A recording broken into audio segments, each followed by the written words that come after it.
โอเคครับก็กราบสวัสดีคุณผู้ชมที่อยู่ทางบ้านกันด้วยนะครับผมวันนี้ผมก็อยู่ที่เกม Fortune Dragon นะครับกับทุน 10,000 นะครับผมมาเดี๋ยวเรามาเริ่มเป็ดที่100กันเลยนะครับผมวันนี้ผมเอาทุนมาหนักหน่อยนะครับ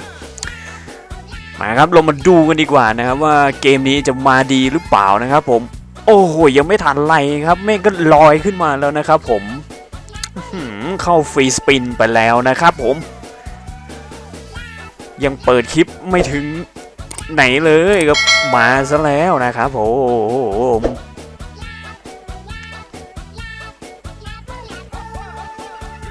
คูณ12เข้าไปครับผมโอ้โห200คูณ12เข้าไปดอกนี้ครับ 2,400 หน่อๆครับผมโอ้โหทองคำหน้าใหญ่สุดนะครับ2แดงครับผม2กระถินของเรานั่นเอง3,500ครับโอ้โหจบไปแล้วนะครับที่ 6,800 นะครับผมมาครับเดี๋ยวเพิ่มเบ็ดไปเลยดีกว่านะครับ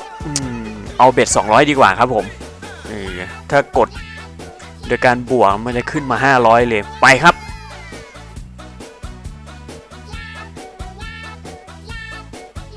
คูณ5เข้าไปครับผมจัดมาครับ 5,000 ครับโอ้โหมาดีจัดอ่ะมาดูซิว่าวันนี้จะได้แสนไหมเอา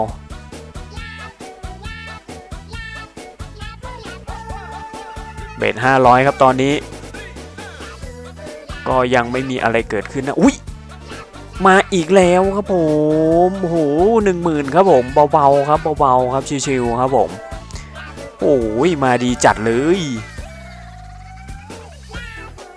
โหถ้าเมื่อกี้ได้คูณ10นะเอ้ยมาเดี๋ยวผมขออนุญาตเพิ่มเบ็ดขึ้นมาอีกสักนิดหนึ่งนะครับผมไปที่เบ็ด300ครับไม่เอาดีกว่าเอาเบ็ด400ดีกว่าไหนๆก็ไหนๆละเดี๋ยวสักหน่อยค่อยเบ็ด500โอ้โหมาอีกแล้วครับผมคูณ10เข้าไปครับ 20,000 สิครับผมสวยงามเลยครับจังหวะนี้ครับผมโอ้โหคูณ2โถได้มา 8,000 ครับโอ้โหมาดีจัดเลยโถอันนี้ไม่มีคูณนะครับไปครับขออนุญาตปรับเบ็ดไปที่เบ็ด500เลยแล้วกันนะครับผมมาครับเอาสิวะโอ้โหดอกนี้ 15,000 ครับผมโหเสียดายไม่มีคูณโหน่าจะมีคูณเนา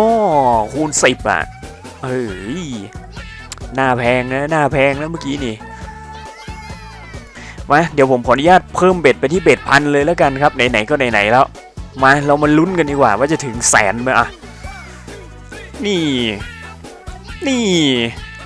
คูณ5ครับผม 5,000 เบาๆครับ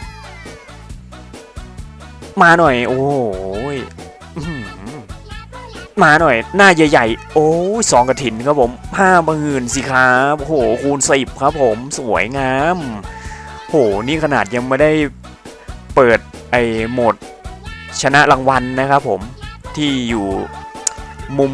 ขวาน่ะเห็นไหมที่อยู่มุมขวาข้างๆมังกรน่ะถ้าเปิดตรงนั้นน่ะโหเข้าทุกเม็ดบอกเลยแต่ว่า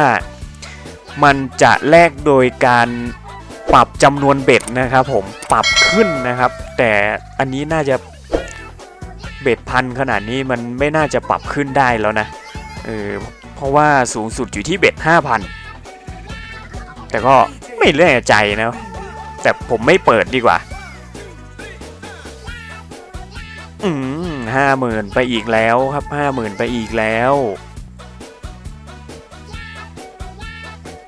คูณ10 50,000 อีกแล้วโอ้โห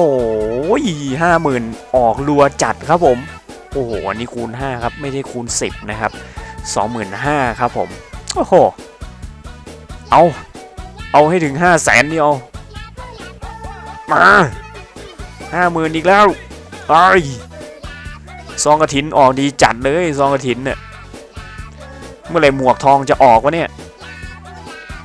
มา 25,000โอ้ยจะ500,000แล้วโอ้ไม่มีคูณโอ้ยเสียดายอ่ะเมื่อกี้ไม่มีคูณนะถ้าได้คูณ10แบบนี้อ่ะนะโอ้ออกดีจัดเลยเอาอีกนิดเดียว ลอยขึ้นมาลอยโอ้ยไม่ลอยโอ้โหคูณ10เข้าไปโอ้โห500,000แล้วนะครับผมเอาไปอีกสักหน่อยไปอีกสักหน่อยเอาเด้เอาเด้โอ้โหมาสุดท้ายแล้วเดี๋ยวผมขอเพิ่มไปสูงสุดเลยแล้วกันโอ้โหสูงสุด 5,000 เลยเหรอวะเอาไหนๆก็ไหนๆแล้วอุ้ยคูณ10อุ้ย500,000เฮียแตกล้านโอ้โอเคครับก็